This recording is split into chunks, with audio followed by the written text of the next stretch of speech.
আচ্ছা সাথী, আমি ভাবছি মা সেই কখন গেছে মন্দিরে পুজো দিতে, কিন্তু মা এখনো কেন আসছে না বলো তো?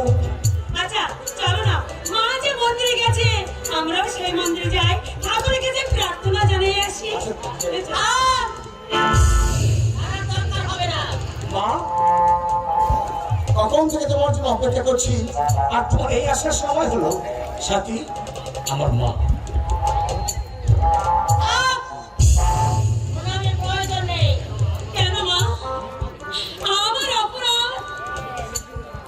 আমাকে আমাকে আপনি বিশ্বাস করুন মা, যে বিপদ আমি পড়েছিলাম সে বিপদ তো তোমাদেরই সৃষ্টি। আপনি কি বলছেন মা? আপনি কি বলছেন? মা, তুমি বিশ্বাস করো, সাথীর বিপদের কথা শুনে আমি নিজেকে স্থির রাখতে পারিনি। কি করে পারবি? ও যে তোর মাথা খেয়েছে।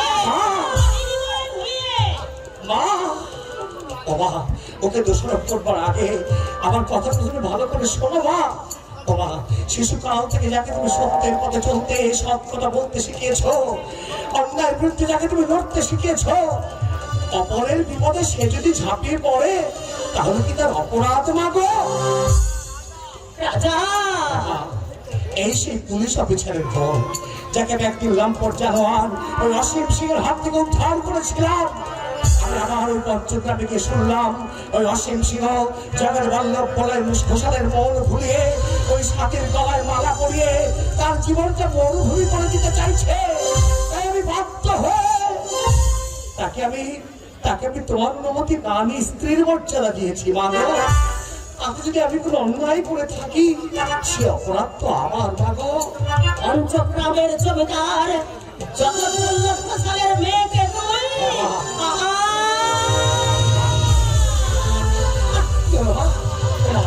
কি হলো? বলো আমার কি হয়েছে? চুপ করে সে কথা বলো। কথা বলার ভাষা আমার হারিয়ে গেছে। তখন না বুঝলেও এখন আমি বুঝতে পারছি কেন তুই পঞ্চগ্রামে যাওয়ার জন্য ছটফট করতিস। ও তোকে মোহিনীময় বলে। হ্যাঁ, আমি তোর মা। সত্যি যদি তুই আমাকে মা বলে জানিস, সত্যি যদি আমি তোকে 10 মাস 10 দিন গর্ভে ধারণ করে থাকি, বুকে রক্ত খাইয়ে আমি তোকে পৃথিবীর আলো বাতাস দেখিয়ে থাকি, তাহলে আমার আদেশ। কি আদেশ মা? যে হাতে তুই পঞ্চগ্রামের জমিদার জগৎবল্লভ ঘোষালের মেয়ের সিঁথিতে সিঁদুর পরিয়ে দিয়েছিস, সেই হাতে তুই সিঁদুর মুছে দে, ভেঙে দে ওর হাতের শাখা, ছিঁড়ে ফেল ওর গলার করমল্ল।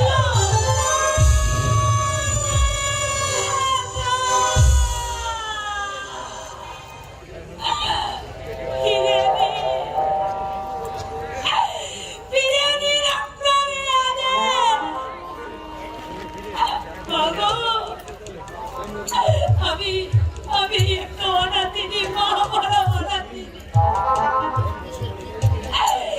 এমনি করে আপনি আমাকে হিসাব দেবেন না।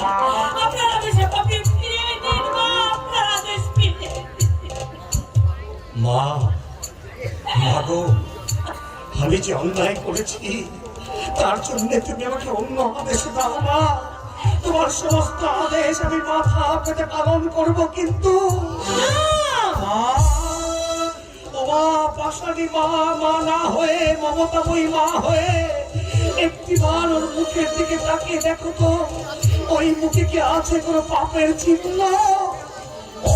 আমার মন করবে না, অশ্রুতে আমার মন করবে না।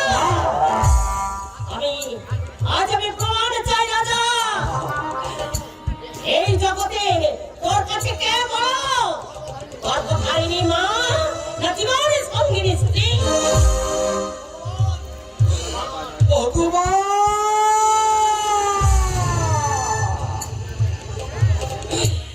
তুমি আমায় কোন পরীক্ষায় ফেললে ঠাকুর?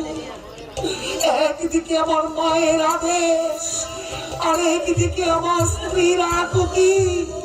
এখন তুমি বলে দাও ঠাকুর, এখন আমি কি করব? তুই মুছে দে। বলো নিজের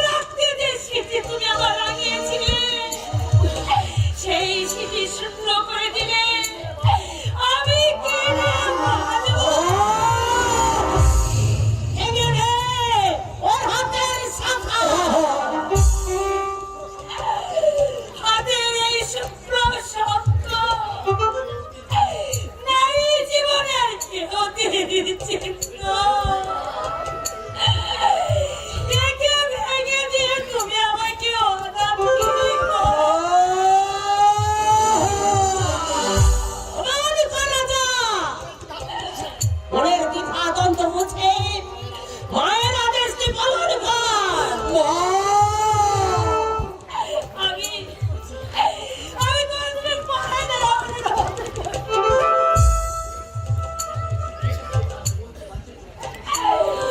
স্ত্রীর স্বীকৃতি দিয়ে যার জীবন তুমি বাঁচিয়েছ, তাকে তুমি এমনি করে মৃত্যুর মুখে ঠেলে দিলে। আমি প্রমাণ কর রাজা, প্রমাণ কর এই সংসারে তোর কাছে কে বড়, জীবন সঙ্গীর স্ত্রী না গর্ভধারিণী এই মা?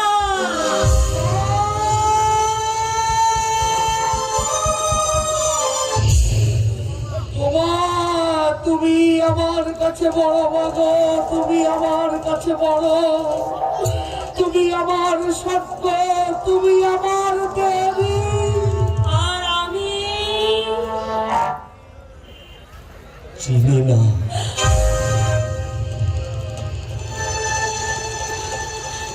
চিনি না, চিনি না। আমি এই জগতে আমার মাকে ছাড়া আর কাউকে চিনি না।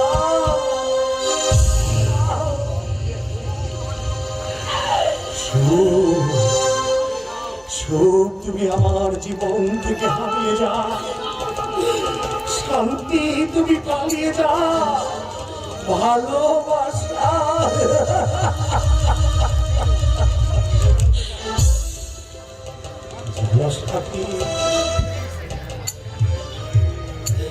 স্ত্রী হারিয়ে গেলে স্ত্রী পাওয়া যায়, কিন্তু মা হারিয়ে গেলে মা পাওয়া যায় না।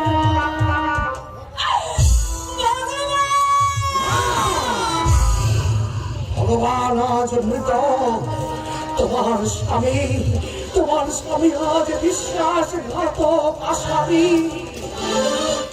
ত্রেতা যুগে শ্রীরামচন্দ্রকে কৃষত্ব পালনের জন্য 14 বছরের জন্য বনবাসে গিয়েছিল, আর এই কলিকালে রাজা তার মায়ের আদেশ পালন করতে মুছে দিল। তার স্ত্রীর সিঁথির সিঁদুর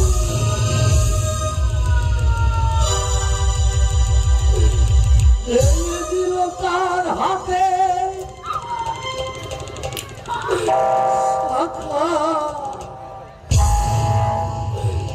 ছিন্ন করল স্বামী স্ত্রীর মধুর সম্পর্ক।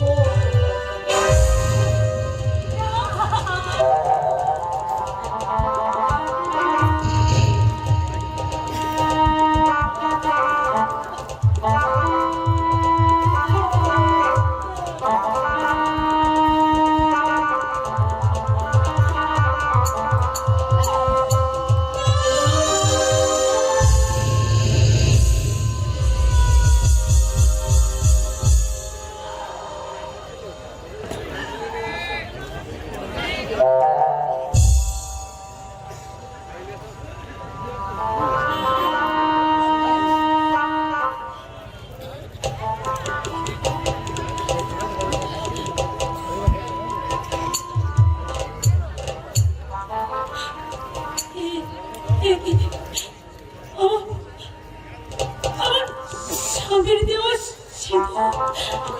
সিঁদুর কোথায় গেল? কোথায় গেল? কোথায় গেল আমার হাতের সোনা?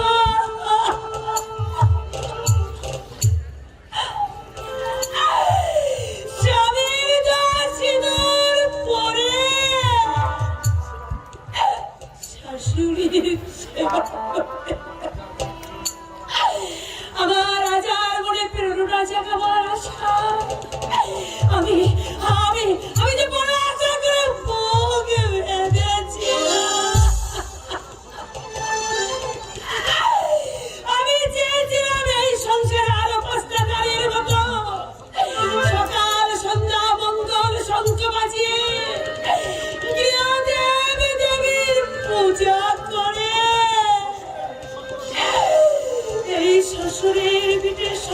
রচনা করতে